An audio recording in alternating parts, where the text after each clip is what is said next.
Hi everyone, कैसे हो आप सब लोग। चलिए तो आप सबका फिर एक बार स्वागत है हमारे चैनल मिशन 10 पे। तो फ्रेंड्स, अगर मैं आपके सामने लेके आया हूँ यहाँ पे जो कि हमारा साइंस वन का सेकंड नंबर चैप्टर है यहाँ पे पीरियोडिक क्लासिफिकेशन ऑफ एलिमेंट्स। इस पर्टिकुलर चैप्टर का आज हमारा लेक्चर नंबर 1 है। चलिए तो हम लेक्चर को स्टार्ट करने से पहले क्या करता हूँ, मैं आपको कुछ बेसिक सा नॉलेज देना चाहता हूँ एलिमेंट्स के बारे में। एलिमेंट का क्लासिफिकेशन कैसे क्या हुआ एंड कहाँ कहाँ उन्होंने क्लासिफिकेशन किया, जो हमारे साइंटिस्ट लोग रहे थे उन्होंने। चलिए तो डायरेक्टली लेक्चर पे आ जाते हैं। अभी एलिमेंट्स लगभग इस टाइम में मतलब 2025 जो अभी चल रहा है, यहाँ पे मेरे पास हमारे पास अभी कितने एलिमेंट है, 180 एलिमेंट्स है। अगर मैं बात करूँ यहाँ पे 18th सेंचुरी, मगर कैलकुलेशन के हिसाब से अगर मैं 200 साल अगर पीछे चला जाऊँ तो उस टाइम हमारे पास सिर्फ यहाँ पे 30 एलिमेंट्स ही प्रेजेंट है। कितने एलिमेंट?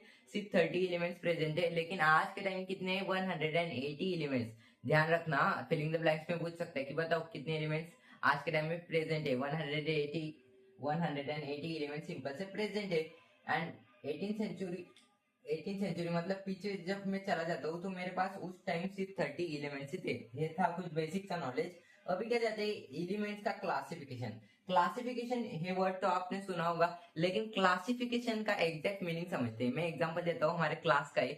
यहाँ पे क्या होता है, हमारे क्लास में हमारे जो टीचर्स लोग होते हैं वो बच्चों का क्लासिफिकेशन करते हैं। क्लासिफिकेशन मतलब क्या? एक चीज को अलग अलग पार्ट में डिवाइड करना। मैं बोल सकता हूँ कि टीचर क्या करती है, टॉप रैंकर बच्चे अलग, टॉप शरारत करने वाले बच्चे अलग, एंड टॉप स्पोर्ट में जो बच्चे अच्छे खेलते हैं वो अलग, एंड जो बच्चे मेरे सिंगिंग में अच्छे उनको अलग। तो यहाँ पे क्या करते टीचर क्या करते हैं वहां पे क्लासिफिकेशन करते हैं बच्चों का। इसीलिए मैं यहाँ पे बोलता हूँ कि क्लासिफिकेशन मतलब क्या? एक चीज को अलग अलग पार्ट में डिवाइड करना। तो सिंपल से एलिमेंट्स का यहाँ पे क्लासिफिकेशन किया है। यहाँ पे टीचर लोगों ने नहीं किया क्लासिफिकेशन, यहाँ पे किया है हमारे साइंटिस्ट लोगों ने यहाँ पे क्लासिफिकेशन किया है। तो यहाँ पे एलिमेंट्स का हमारा क्लासिफिकेशन 3 पार्ट्स में हुआ। कौन से हो? एक था मेटल्स, एक था नॉन मेटल्स एंड एक था मेटलॉइड्स। ये 3 पार्ट्स में इनका क्लासिफिकेशन हो गया। अभी मेटल्स मतलब क्या है, क्या रहते हैं? Good conductor of electricity. Non metals क्या होते हैं? Bad conductor of electricity. And इनमें मेलेबिलिटी एंड डक्टिलिटी की प्रॉपर्टी होती है एंड मेटल्स में नहीं होती। एंड मेटलॉइड्स क्या करते हैं? जो मेटल्स की एंड नॉन मेटल की भी प्रॉपर्टी रखते हैं उनको बोलते हैं हम सिंपल से मेटलॉइड्स। तो ये इंट्रोडक्शन तो हो गया। अभी जाते हैं हमारे नेक्स्ट टॉपिक के ऊपर, जो कि हमारा डॉबेराइनोट्राइट। फर्स्ट मैं इसको रफ कर लेता हूँ यहाँ पे। चलिए, हो गया क्लियर।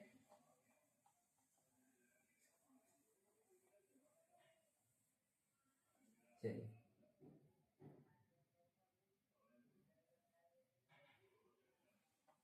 इसको थोड़ा सूखने देते हैं क्योंकि गीला गीला है अभी।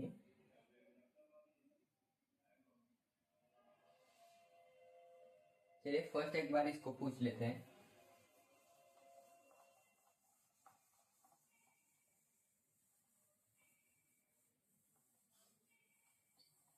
चलिए, नेक्स्ट टॉपिक है मेरा डॉबेराइनोट्राइट।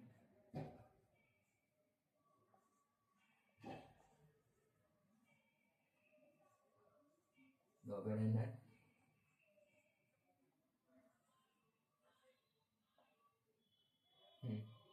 यहाँ पे सिंपल से हमारा नेक्स्ट टॉपिक क्या है पे? ट्राइड्स। यहाँ पे हाँ, ट्राइड्स करना चाहिए था। डॉबेराइनर ट्राइड्स हमारा टॉपिक है। इस टॉपिक को पढ़ते डॉबेराइनर्स यहाँ पे। हाँ, डॉबेराइनर ट्राइड्स आज का टॉपिक है हमारा। तो डॉबेराइनर कौन थे? डॉबेराइनर हमारे साइंटिस्ट थे। उन्होंने क्या किया? एलिमेंट्स का क्लासिफिकेशन किया। एंड क्या किया? ट्राइड्स मतलब क्या वो समझ लो। हम कौन सी भी चीज को क्या करते हैं, वहां पे प्रेयर में रखते हैं। तो यहाँ पे ट्राइड्स मतलब क्या, आपको वर्ड से ही समझ में आना। ट्राइड्स मतलब 3 होता है। 3 मतलब क्या? तिकड़ी हम बोलते हैं इसको। यहाँ पे मैं ड्रॉ करता हूँ।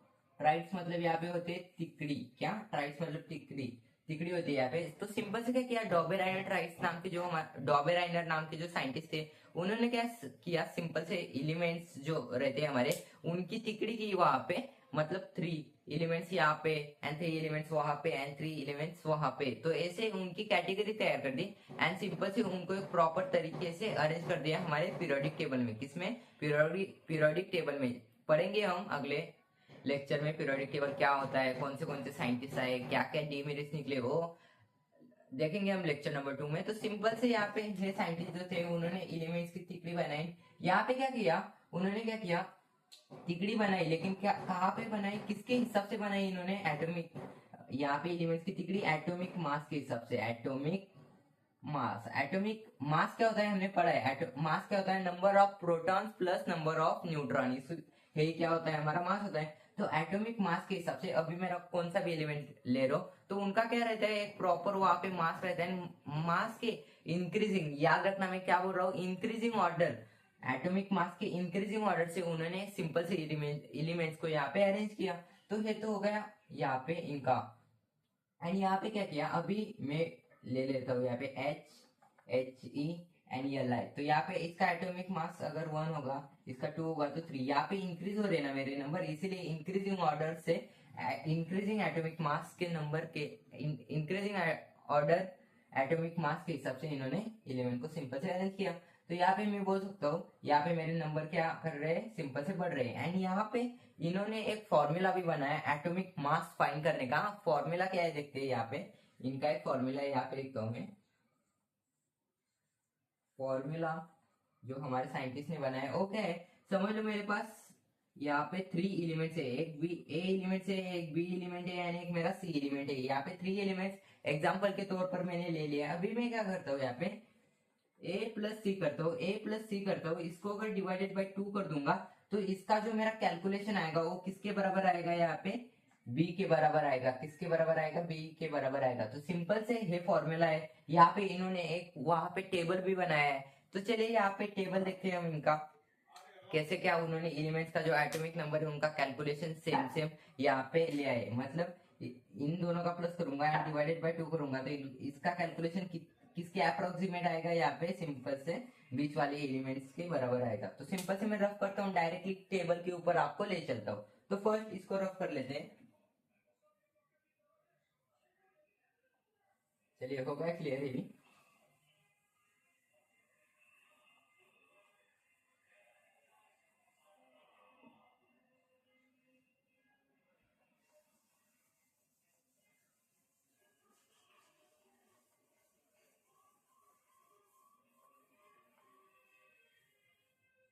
यहाँ पे मैं ब्लॉक बॉक्स निकाल रहा हूँ। यहाँ पे मेरा राइट, ये फर्स्ट कॉलम है हमारा एंड नेक्स्ट कॉलम है मेरा यहाँ पे। हाँ यहाँ पे थोड़ा देख लेते हैं। हाँ एलिमेंट 1 है यहाँ पे, एलिमेंट 1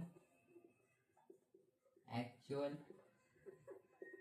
एटॉमिक मास, यहाँ पे सिंपल से ये हो गया कॉलम। यहाँ पे मेरा मीन, यहाँ पे मीन, यहाँ पे फॉर्मूला मैंने क्या बोला था, यहाँ पे a plus C divided by 2 and इसमें मेरे ये क्या है, हमारा फॉर्मूला है सिंपल से।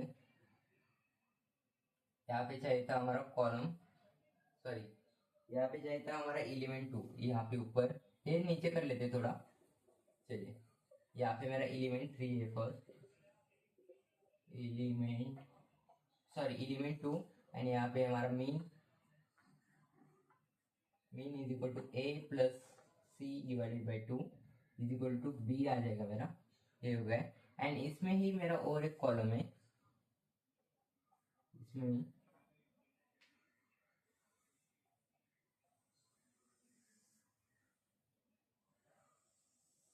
यहाँ पे हमारा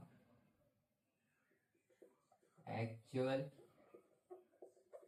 एटॉमिक मास, यहाँ पे बी एंड यहाँ पे है हमारा ए सिंपल से एंड यहाँ पे हमारा एलिमेंट 3 एक्चुअल एटॉमिक मास। आपको समझ में आ रहा है ना, क्योंकि हमारे पास जगह कम है इसीलिए थोड़ा हैंडराइटिंग स्मॉल निकाल रहा हूँ यहाँ पे, यहाँ पे सी आ जाएगा मेरा। तो यहाँ पे क्या करते हैं, सिंपल से ऊपर से भी ऐसा लाइन खींच देते हैं। चलिए ये ऐसा बन जाएगा मेरा स्ट्रक्चर टेबल का। तो यहाँ पे मैं एग्जांपल के तौर पर यहाँ पे 3 एलिमेंट्स ले लेता हूँ, यहाँ पे जो कि मेरे Li मतलब लिथियम, Na मतलब यहाँ पे सोडियम होता है एंड यहाँ पे K मतलब यहाँ पे पोटेशियम होता है। तो यहाँ पे सिंपल से इनके एटॉमिक मास यहाँ पे लिख लेता हूँ। जो La का जो मेरा एटॉमिक मास है यहाँ पे जो कि यहाँ पे 6.9 कितना है 6.9। आपको टेंशन लेने की यहाँ पे जरूरत नहीं। क्यों टेंशन लेने की जरूरत नहीं है? यहाँ पे एग्जाम में तो पूछता है क्वेश्चन कि एटॉमिक मास फाइंड करो, इनका कैलकुलेशन करो, उसके लिए फॉर्मूला तो इम्पोर्टेंट है ही है। तो जो आपको है एटॉमिक मास जो रहते हैं वो यहाँ पे हम बोलते हैं कि पढ़ने की कोई जरूरत नहीं है। इसको ये ऑलरेडी हमको एग्जाम में दिए रहते हैं एंड सिंपल से हमको बस कैलकुलेशन करना है, आंसर को फाइंड करना रहता है। तो यहाँ पे एल का मैंने एटॉमिक मास लिख लिया है जो कि हमारे पास 6.9 है। इसको थोड़ा बाद में देखते हैं। अभी मैं हमारे सोडियम का लिख लेता हूँ, मतलब एन का यहाँ पे दे रखा है 23.0। यहाँ पे ए बी एंड सी इसीलिए यहाँ, एंड मेरे सी मतलब यहाँ पे पोटेशियम के जो है हमारा, इसको पोटेशियम बोलते हैं। तो इसका क्या दे रखा है हमको 39.1। यहाँ पे 39.1 है सिंपल से। अभी क्या करना है मुझको, यहाँ पे मैं करता हूँ फॉर्मूला का है a plus C divided by 2। तो मेरा है a एंड सी, तो सिंपल से प्लस करो। यहाँ पे मैं क्या करता हूँ 6.9 प्लस यहाँ पे सी 39.1 डिवाइडेड बाई 2 करता हूँ। तो इसका कैलकुलेशन अगर हाँ इसका कैलकुलेशन अगर करोगे तो यहाँ पे मुझको एक वैल्यू मिलता है। इसका अगर कैलकुलेशन करोगे आप तो यहाँ पे क्या वैल्यू मिल रहा है मुझको 32.23.0। यहाँ पे इनका कैलकुलेशन करके देखो आप, ये मिलेगा 23.0 यहाँ पे मुझको मिल रहा है। तो यहाँ पे भी मेरा 23.0 है, यहाँ पे भी मेरा 23.0। मतलब अप्रोक्सीमेटली मैं बोल सकता हूँ कि यहाँ पे मेरा जो एटॉमिक मास है वो कैलकुलेशन के हिसाब से मेरा सही आ रहा है। तो नेक्स्ट एग्जांपल अगेन लेता हूँ मैं यहाँ पे सेकेंड। अगर दोस्तों जरूरी नहीं कि मेरा फर्स्ट बॉल पे अगर 6 चला गया तो वो फर्स्ट बॉल ही मेरे लिए इंपॉर्टेंट होगा। मेरे लिए इंपॉर्टेंट क्या होगा, जो मेरे ओवर के जो 6 के 6 बॉल रहते हैं वो वहां पे 6 जाने चाहिए, तभी तो बनेगा। मैं क्या बनूंगा, मैं किंग बनूंगा तभी भी क्रिकेट का। तो यहाँ पे भी ऐसा ही होता है। फर्स्ट ट्राई तो अच्छा रहा है, अभी देखते दूसरे टाइम में इनका क्या होता है। तो यहाँ पे सिंपल से हमको दिए element C S R and यहाँ पे बी ए। तो यहाँ पे सी ए का जो एटॉमिक मास है वो दिया है 40.1 एंड यहाँ पे एस आर का 27.6 है, सॉरी 87 है, 87.6 है यहाँ पे। एंड यहाँ पे जो मेरा बी ए है उसका दे रखा है यहाँ पे, मतलब बेरिलियम का 137.3 सिंपल से ऐसा दे रखा है। तो मैं क्या करता हूँ सिंपल से हमारा प्रॉपर्टी यहाँ पे स्टेप्स क्या है, यहाँ पे लाइन ड्रॉ करता हूँ। प्रॉपर हमारा स्टेप क्या है, पहले क्या करो 4.1 ले लो, प्लस क्या करो 13.7.3 यहाँ पे, एंड यहाँ पे सिंपल से डिवाइडेड बाय 2 अगर कर दो तो मुझको यहाँ पे एक वैल्यू मिलता है जो कि यहाँ पे 88.7। कितना 88.7। तो अगर यहाँ पे देखो आप, यहाँ पे अगर आप नजर डालो तो यहाँ पे स्टोल्टेरियम का यहाँ पे एटॉमिक मास कितना है, यहाँ पे 87.6 है। यहाँ पे क्या आ रहा है, यहाँ पे क्या आ रहा है 88.7। तो यहाँ पे सिंपल से मैं बोल सकता हूँ कि डिफरेंट है। देखिए सिर्फ एक का ही डिफरेंट है दोस्तों, हाँ एक का ही डिफरेंट है, लेकिन हम डायरेक्टली बोल सकते हैं कि उनका जो यहाँ पे प्रोजेक्ट जो है टेबल बनाने का वो यहाँ पे अनसेटिस्फाई होते हुए मुझको दिखाई दे रहा है, क्योंकि यहाँ पे मेरे एटॉमिक मास है वो यहाँ पे क्या रॉन्ग आ रहे थोड़े से। तो यहाँ पे है क्या हो गया उनका डीमेरिट्स मतलब क्या यहाँ पे डिसएडवांटेज हो गया इनका प्रोजेक्ट का। तो नेक्स्ट देखते थर्ड नंबर का। यहाँ पे मैं फर्स्ट लाइन ड्रॉ करता हूँ। चलिए थर्ड नंबर का यहाँ पे एलिमेंट दे रखे मुझको Cl, मतलब यहाँ पे क्लोरीन होता है, Br ब्रोमीन, एंड यहाँ पे आई मतलब आयोडीन होता है, आयोडीन। तो यहाँ पे Cl का जो मेरा एटॉमिक मास है वो दे रखा है यहाँ पे 35.5 एंड यहाँ पे Br का दे रखा है जो कि 79.9 एंड यहाँ पे मुझको आई का दे रखा है, मतलब आइडो का यहाँ पे क्या 126.9 इतना दे रखा है। कितना 126.9 यहाँ पे सिंपल से दे रखा है। तो मैं क्या करता हूँ सिंपल से इनका प्लस करता हूँ, Cl प्लस यहाँ पे सॉरी Cl का एटॉमिक मास क्या है वो लिख लो पहले 35.5 प्लस यहाँ पे हो जाएगा 126.9 डिवाइडेड बाई 2 कर दो तो मुझको एक यहाँ पे वैल्यू मिलता है जो कि आ रहा है मेरा 81.2। कितना आ रहा है 81.2 आ रहा है।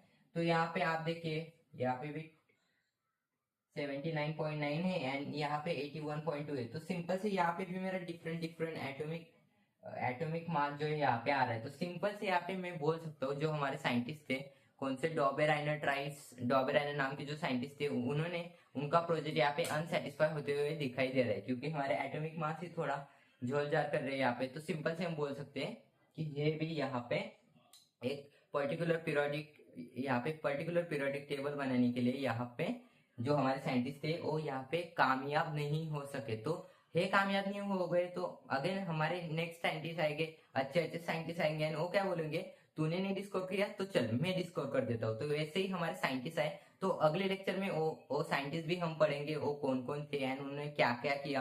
तो सिंपल से देखेंगे अगले लेक्चर में। इसी के साथ आज का लेक्चर तो दोस्तों हमारा खत्म होता है। मिलते हैं हमारे लेक्चर नंबर 2 में, तब तक के लिए thank you and goodbye दोस्तों, मजे कीजिए।